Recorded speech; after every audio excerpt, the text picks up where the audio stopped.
ಕೊನೆಗೂ ಗೃಹಲಕ್ಷ್ಮಿಯರ ಖಾತೆಗೆ 14ನೇ ಕಂತಿನ ಹಣ ಜಮಾ ಆಯ್ತು. ಇದೀಗ ಬಂದಿರುವಂತ ಲೇಟೆಸ್ಟ್ ನ್ಯೂಸ್ ಅನ್ನ ನಿಮಗೆ ತಿಳಿಸ್ಕೊಡ್ತಾ ಇದೀನಿ.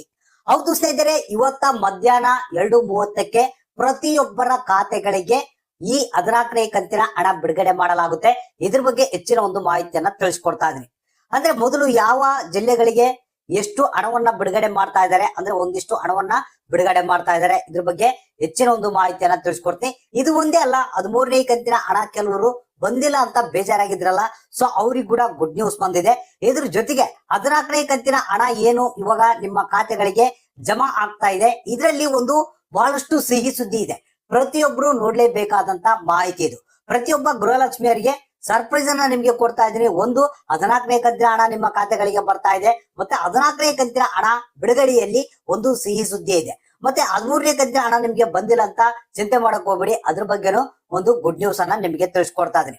ಯಾಕಂದ್ರೆ ಇಷ್ಟು ದಿನಗಳ ಕಾಲ ವೇಟ್ ಮಾಡ್ತಾ ಇದ್ರ 14ನೇ ಕಂತಿನ ಹಣ ಇವತ್ತು ಬರುತ್ತೆ ನಾಳೆ ಬರುತ್ತೆ ಅಂತ ಪ್ರತಿಯೊಂದು ವಿಡಿಯೋಗಳನ್ನ ನೀವು ನೋಡ್ತಾ ಇದ್ರೆ, ಆದ್ರೆ ನಿಮ್ಮ ಖಾತೆಗಳಿಗೆ ಹಣ ಬಂದಿದ್ದಿಲ್ಲ. ಹೌದು ಸ್ನೇಹಿತರೆ, ಖುದ್ದಾಗೆ ಲಕ್ಷ್ಮಿ ಹೆಬ್ಬಾಳ್ಕರ್ ಅವರು ಏನ್ ಮಾಡಿದ್ದಾರೆ, ಬ್ಯಾಂಕ್ ಅಧಿಕಾರಿಗಳೊಂದಿಗೆ ಮಾತನಾಡಿ ಈ ಒಂದು ಹಣವನ್ನ ಬಿಡುಗಡೆ ಮಾಡುವಂತ ಒಂದು ವ್ಯವಸ್ಥೆಯನ್ನ ಮಾಡಿದ್ದಾರೆ. ನಿಮಗೆ ಗೊತ್ತಿದೆ, ಕೆಲವೊಂದು ಟೆಕ್ನಿಕಲ್ ಎರರ್ಸ್ ನಿಂದಾಗಿ ಈ ಒಂದು ಹಣ ಬಿಡುಗಡೆಯಲ್ಲಿ ಸ್ವಲ್ಪ ಡಿಲೇ ಆಗಿದೆ. ಆದ್ರೆ ಈಗ ಲಕ್ಷ್ಮಿ ಹೆಬ್ಬಾಳ್ಕರ್ ಅವರೇ ಮುಂದೆ ನಿಂತ್ಕೊಂಡು ಈ ಒಂದು ಪ್ರಾಬ್ಲಮ್ ನ ಸಾಲ್ವ್ ಮಾಡಿ ನಿಮ್ಮ ಖಾತೆಗಳಿಗೆ ಒಂದು 14ನೇ ಕಂತಿನ ಹಣವನ್ನ ಜಮಾ ಮಾಡ್ತಾ ಇದ್ದಾರೆ. ಹಾಗಾದ್ರೆ ಬನ್ನಿ ಹೆಚ್ಚಿನ ಒಂದು ಮಾಹಿತಿಯನ್ನ ನಿಮ್ಗೆ ತಿಳಿಸ್ಕೊಡ್ತಾ ಇದೀನಿ. ಅಂದ್ರೆ ಇದ್ರ ಬಗ್ಗೆ ಹೆಚ್ಚಿನ ಒಂದು ಡೀಟೇಲ್ಸ್ ನೋಡೋಣ. ಹೌದು ಸ್ನೇಹಿತರೆ, ಇವತ್ತ ಏನಿದೆ, ಗೃಹಲಕ್ಷ್ಮಿಯರ ಖಾತೆಗೆ 14ನೇ ಕಂತಿನ ಹಣ ಜಮಾ ಆಗ್ತಾ ಇದೆ. ಯಾಕಂದ್ರೆ ಖುದ್ದಾಗೆ ಲಕ್ಷ್ಮಿ ಹೆಬ್ಬಾಳ್ಕರ್ ಅವರು ಒಂದು ಹೊಸ ಅಪ್ಡೇಟ್ ಅನ್ನ ಕೊಟ್ಟಿದ್ದಾರೆ. ಅಂದ್ರೆ ಇಲ್ಲಿ ಏನಪ್ಪಾ ಅಂತಂದ್ರೆ, ಈ ಒಂದು ಆರ್ಥಿಕ ಇಲಾಖೆಯಿಂದ ಡಿಬಿಟಿ ಅನ್ನ ಪುಷ್ ಮಾಡಲಾಗಿದೆ, ಆದ್ರೆ ಜನಗಳ ಖಾತೆಗೆ ಇನ್ನು 14ನೇ ಕಂತಿನ ಹಣ ಬಂದಿದ್ದಿಲ್ಲ. ಸೊ ಅದಕ್ಕಾಗಿ ಇಲ್ಲಿ ಲಕ್ಷ್ಮಿ ಹೆಬ್ಬಾಳ್ಕರ್ ಅವರು ನಿನ್ನೆ ಒಂದು ಬ್ಯಾಂಕ್ ಅಧಿಕಾರಿಗಳೊಂದಿಗೆ ಸಭೆಯನ್ನ ನಡೆಸಿ ಏನ್ ಪ್ರಾಬ್ಲಮ್ ಆಗಿದೆ, ಯಾಕೆ ಇನ್ನು ಹಣ ಬಿಡುಗಡೆ ಮಾಡಿಲ್ಲ ಅಂತ ಕೇಳಿದಂತ ಸಂದರ್ಭದಲ್ಲಿ ಸೊ ಬ್ಯಾಂಕ್ ಅಧಿಕಾರಿಗಳು ಕೆಲವೊಂದು ಟೆಕ್ನಿಕಲ್ ಎರರ್ಸ್ ಅನ್ನ ಹೇಳಿದ್ರು.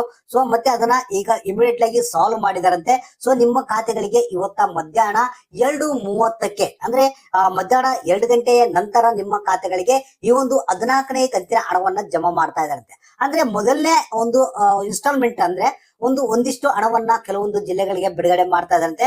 ಮತ್ತೆ ಇದು ಒಂದೇ ಅಲ್ಲ, ಇಲ್ಲಿ 14ನೇ ಕಂತಿನ ಹಣದ ಒಂದು ಸಿಹಿ ಸುದ್ದಿ ಏನಪ್ಪಾ ಅಂತಂದ್ರೆ, ಈ ಬಾರಿ ನಿಮಗೆ ಬಹಳಷ್ಟು ಟೈಮ್ ತಗೊಳ್ಳಲ್ಲ. ಸೊ ಇಲ್ಲಿ ಏನಪ್ಪಾ ಅಂತಂದ್ರೆ 4 ರಿಂದ 5 ದಿನಗಳ ಒಳಗಡೆಗಾಗಿ ರಾಜ್ಯದ ಪ್ರತಿಯೊಂದು ಜಿಲ್ಲೆಗಳಿಗೆ 14ನೇ ಕಂತಿನ ಹಣವನ್ನ ಜಮಾ ಮಾಡ್ತಾರಂತೆ. ಹೌದು ಸ್ನೇಹಿತರೆ, ಈ ರೀತಿಯಾದಂತ ಒಂದು ಭರ್ಜರಿ ಗುಡ್ ನ್ಯೂಸ್ ಅನ್ನ ಲಕ್ಷ್ಮಿ ಹೆಬ್ಬಾಳ್ಕರ್ ಅವರು ಕೊಟ್ಟಿದ್ದಾರೆ. ಅಂದ್ರೆ ಇವತ್ತು ಮಧ್ಯಾಹ್ನದಿಂದನೇ ನಿಮ್ಮ ಖಾತೆಗಳಿಗೆ 14ನೇ ಕಂತಿನ ಹಣ ಜಮಾ ಆಗುತ್ತೆ.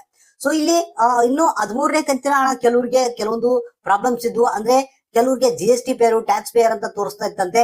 ಕೆಲವ್ರಿಗೆ ಈ ಒಂದು ರೇಷನ್ ಕಾರ್ಡ್ ಗಳಲ್ಲಿ ಒಂದು ಕ್ಯಾನ್ಸಲ್ ಆಗಿತ್ತಂತೆ. ಸೊ ಆ ಒಂದು ಕಾರಣಗಳಿಂದಾಗಿ ಕೆಲವರಿಗೆ ಈ ಒಂದು 13ನೇ ಕಂತಿನ ಹಣ ಬಂದಿದ್ದಿಲ್ಲ. ಸೊ ಅಂತವ್ರಿಗೆ ಕೂಡ ಈ ಒಂದು ಹಣವನ್ನ ಬಿಡುಗಡೆ ಮಾಡುವಂತ ಎಲ್ಲಾ ವ್ಯವಸ್ಥೆಯನ್ನ ಮಾಡಿದ್ರಂತೆ. ಸೊ ಅವ್ರಿಗೆ ಕೂಡ ಇವತ್ತ 13ನೇ ಕಂತಿನ ಹಣ ಜಮಾ ಆಗ್ತಾ ಇದೆ. ಸೊ ಹಾಗಾದ್ರೆ ಇವತ್ತು ಏನಿದೆ, ನಿಮ್ಗೆ ಮಧ್ಯಾಹ್ನದ ನಂತರ ನಿಮ್ಗೆ ಈ ಒಂದು 13ನೇ ಕಂತಿನ ಹಣ ಯಾರಿಗೆ ಬಂದಿಲ್ಲ ಅವರಿಗೆ, ಮತ್ತೆ 14ನೇ ಕಂತಿನ ಹಣಕ್ಕಾಗಿ ಯಾರು ಕಾಯ್ತಾ ಇದ್ರ ಅವರ ಖಾತೆಗೆ ಈ ಒಂದು 14ನೇ ಕಂತಿನ ಹಣ ಜಮಾ ಆಗ್ತದೆ. ಒಂದು ವೇಳೆ ಇವತ್ತ ನಿಮ್ಮ ಖಾತೆಗೆ ಬಂದಿಲ್ಲ ಅಂದ್ರೆ ಬೇಜಾರಾಗಕ್ ಹೋಗ್ಬೇಡಿ. ಇಲ್ಲಿ ಏನಪ್ಪಾ ಅಂತಂದ್ರೆ ಈ ಬಾರಿ ಲೇಟ್ ಆಗಲ್ಲ, ನಿಮ್ಗೆ ಒಂದು 4 ರಿಂದ 5 ದಿನಗಳ ಒಳಗಡೆಗಾಗಿ ಪ್ರತಿಯೊಂದು ಜಿಲ್ಲೆಗಳಿಗೆ ಪ್ರತಿಯೊಬ್ಬರಿಗೂ ಈ ಒಂದು ಹಣ ಬರುವಂತ ಒಂದು ವ್ಯವಸ್ಥೆಯನ್ನ ಮಾಡಿದಾರಂತೆ. ಸೊ ಹಾಗಾದ್ರೆ ಅಕೌಂಟ್ ಅನ್ನ ಚೆಕ್ ಮಾಡ್ತಾ ಇರ್ರಿ. ಮಧ್ಯಾಹ್ನದಿಂದ ಯಾರ ಖಾತೆಗೆ ಎಷ್ಟು ಹಣ ಬಂತು ಅನ್ನೋದನ್ನ ತಪ್ಪದೆ ನಮಗೆ ಕಮೆಂಟ್ ಬಾಕ್ಸ್ ಮುಖಾಂತರ ತಿಳಿಸಿ.